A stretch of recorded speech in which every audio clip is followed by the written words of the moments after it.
Liquids को अगर heat करें तो वो एक्सपैंड करती हैं और इस वीडियो में हम इसी के बारे में डिटेल में बात करेंगे और लिक्विड्स की थर्मल एक्सपेंशन को कंपेयर करेंगे सॉलिड्स की थर्मल एक्सपेंशन से। तो सॉलिड की थर्मल एक्सपेंशन में हमने कुछ नए टर्म्स के बारे में, कुछ नए नंबर्स के बारे में पढ़ा था, जैसे कि अल्फा एल, ये है लीनियर थर्मल एक्सपेंशन का कोएफिशिएंट और ये नंबर बताता है कि अगर तुम्हारे पास कोई सॉलिड हो जिसकी की लेंथ 1 यूनिट की हो और उसका टेम्परेचर तुम 1 यूनिट से चेंज करो तो उसकी लेंथ में कितना चेंज आएगा, ये बताता है ये alpha L. Alpha L tells you the expansion, the change in length per unit change in temperature.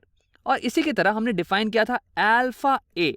अब ये बताता है कि एरिया में कितना चेंज होने वाला है, per unit area per unit temperature change. और वैसे ही हमने डिफाइन किया था अल्फा वी, जो कि बताता है कि चेंज इन वॉल्यूम कितना होने वाला है, delta we per unit volume per unit temperature change, per unit volume per unit temperature change. अब देखो, अगर हम लिक्विड की थर्मल एक्सपेंशन की बात करें तो उस केस में तो लीनियर एक्सपेंशन और एरिया एक्सपेंशन का कोई मतलब ही नहीं है, क्योंकि लिक्विड की लेंथ और एरिया ये तो कुछ फिक्स्ड होते ही नहीं है। अब यहां पे मेरे पास एक बीकर में कोई लिक्विड है। अब मैं अगर पूछूं कि इसकी लेंथ क्या है तो तुम बोलोगे कि लेंथ हो सकती है कुछ इतनी हो। लेकिन अगर मैं इसी लिक्विड को किसी दूसरे बीकर में ट्रांसफर कर दूं, एक टेस्ट ट्यूब में ट्रांसफर कर दूं, अब मैं पूछूं कि अब इस लिक्विड की लेंथ क्या है तो तुम बोलोगे कि लेंथ तो ये हो गई। तो देखो, लेंथ चेंज कर रही है, लेंथ डिपेंड कर रही है कि लिक्विड किस कंटेनर में है, क्योंकि शेप ऑफ लिक्विड ये डिपेंड करता है कंटेनर पे, शेप ऑफ द कंटेनर पे। लेकिन एक चीज अभी भी कांस्टेंट है और वो है वॉल्यूम। वॉल्यूम अगर यहाँ पे 1 लीटर का था तो वॉल्यूम अभी भी यहाँ पे 1 ही लीटर का होने वाला है। तो क्योंकि लेंथ और एरिया लिक्विड की फिक्स्ड ही नहीं होती है तो फिर थर्मल एक्सपेंशन कोएफिशिएंट लेंथ और एरिया का ये इसका तो कोई मतलब ही नहीं होगा, तो इसे तो भूल ही जाते हैं हम लोग। तो हम लोग सिर्फ और सिर्फ निकालेंगे अल्फा वी ऑफ लिक्विड, और अल्फा वी ऑफ लिक्विड भी दिया जाएगा इसी फॉर्मूले से, delta we by we delta T. इसका मतलब कि अगर मैं 1 यूनिट की वॉल्यूम लूं, किसी भी लिक्विड की 1 यूनिट की वॉल्यूम लूं और उसका तापमान, उसका टेम्परेचर में 1 यूनिट से बढ़ाऊं, तो जो एक्सपेंशन होगा ना वो दे देगी ये number alpha V of the liquid. अब मेरे पास है एक टेबल जिसकी मदद से मैं कंपेयर करने वाला हूं सॉलिड्स और लिक्विड्स की अल्फा वी को। तो यहां पे मेरे पास है कुछ common solids, glass, aluminium, copper, gold, और इनकी अल्फा एल और अल्फा वी मैंने लिख रखी है। फिर उसके बाद है मेरे पास कुछ common liquids, alcohol, mercury, water, और इनकी अल्फा एल तो खैर हो गई नहीं क्योंकि लिक्विड्स की लेंथ नहीं होती है, और फिर इनकी अल्फा वी मैंने यहाँ पे लिख रखी है। और लास्ट में है गैस, और इसके बगल में लिखा हुआ है क्वेश्चन मार्क। अब ऐसा इसलिए क्योंकि गैस की अल्फा वी ये कैलकुलेट करना थोड़ा सा कॉम्प्लिकेटेड हो जाता है, तो इसके बारे में हम बाद में बात करेंगे। अभी हम इस बात पे ध्यान देते हैं कि जो लिक्विड्स की अल्फा वी है ना, वो सॉलिड्स की अल्फा वी से बहुत ज्यादा बड़ी है। बहुत ज्यादा तो नहीं, बट हाँ बड़ी तो है। क्योंकि देखो, सॉलिड्स की अल्फा वी कुछ टेंस में ही है, 70, 50, 40 या फिर 13, और लिक्विड्स की अल्फा वी ये हंड्रेड्स में है, 700, 200, 100। तो इसका मतलब अगर लिक्विड्स को तुम हीट करो तो वो ज्यादा एक्सपैंड करेंगी compare to solids. For example अगर तुम वाटर ले लो तो वाटर की अल्फा वी हो जाएगी 200 इंटू 10⁻⁶ केल्विन इनवर्स।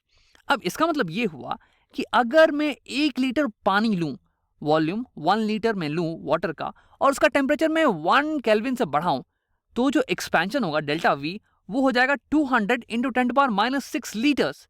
इसका मतलब कुछ 0.2 मिलीलीटर। वैसे तो बहुत ही कम एक्सपेंशन हुआ, 1 लीटर पानी का 0.2 मिलीलीटर एक्सपेंशन है तो बहुत ही कम।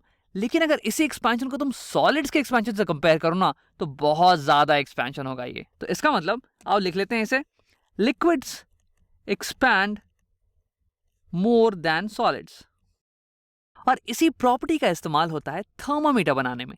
थर्मामीटर में एक लिक्विड जैसे कि मर्करी ये होती है एक सॉलिड के ट्यूब में, जैसे कि ग्लास ट्यूब में, और अगर इस थर्मामीटर की टेम्परेचर बढ़े तो ये ग्लास एक्सपैंड करती है, लेकिन इससे कहीं ज्यादा एक्सपैंड करेगी इसके अंदर रखी हुई लिक्विड, और हमें दिख जाएगा कि लिक्विड की लेवल ये चेंज कर रही है और हमें पता चल जाएगा कि टेम्परेचर बढ़ रहा है।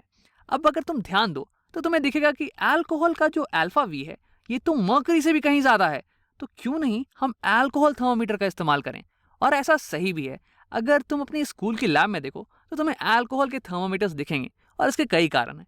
पहली बात तो ये कि अल्कोहल के थर्मोमीटर चीप होते हैं और इजीली मिल जाते हैं, और मर्करी जो है ये थोड़ी सी एक्सपेंसिव होती है, ठीक है। और दूसरी बात ये कि मर्करी पॉइजनस होती है। अगर मर्करी का थर्मोमीटर टूट जाए, जो कि अक्सर टूटता है लैब्स में, ठीक है, और तुम उसे सूंघ लो तो तुम बीमार भी पड़ सकते हो। इसलिए अल्कोहल थर्मोमीटर्स उधर भी बहुत ही हेल्पफुल होते हैं। और तीसरी चीज़ ये कि क्योंकि अल्कोहल बहुत ज़्यादा एक्सपैंड करती है ना, इसलिए अगर हल्का सा भी टेम्परेचर में चेंज हो तो हम देख के बता सकते हैं कि हाँ, अल्कोहल एक्सपैंड कर चुकी है, इसलिए टेम्परेचर में चेंज हुआ होगा। तो इसलिए alcohol is better than mercury. लेकिन इसके कुछ डीमेरिट्स भी हैं। एक डीमेरिट ये है कि अल्कोहल बॉयल करती है 80 डिग्री सेल्सियस पे। तो यानी कि अगर तुम्हें मान लो कुछ हाई टेम्परेचर मेजर करना हो, जैसे कि बॉइलिंग पॉइंट ऑफ वाटर, तो अगर तुम अल्कोहल थर्मोमीटर डालोगे तो क्या होगा कि सारी अल्कोहल जो कि ट्यूब में है ना, वो गैस में चेंज हो जाएगा, तुम्हें कुछ दिखेगा ही नहीं अंदर, तो तुम बता नहीं पाओगे, ठीक है। तो ये एक डीमेरिट है। तो हमने देखा कि अगर हम लिक्विड को हीट करें तो वो एक्सपैंड करती हैं। इनफैक्ट लिक्विड सॉलिड से कहीं ज़्यादा एक्सपैंड करती हैं। और क्योंकि लिक्विड की लेंथ और एरिया तो होती नहीं है, इसलिए उसकी लेंथ एक्सपेंशन और एरिया एक्सपेंशन कोएफिशिएंट, इसके बारे में बात करने का कोई मतलब नहीं है। बस और बस उसकी वॉल्यूम एक्सपेंशन के बारे में हम बात कर सकते हैं। तो उसे निकालने के लिए हम volume expansion coefficient alpha V का इस्तेमाल कर सकते हैं, जैसा कि हमने सॉलिड्स में किया था। ये बस एक नंबर है जो कि हमें बताएगा कि अगर तुम किसी लिक्विड की 1 यूनिट वॉल्यूम लो और उसका टेम्परेचर 1 यूनिट से चेंज करो तो कितना एक्सपेंशन हो गया उसके वॉल्यूम में, यही बताता है ये नंबर।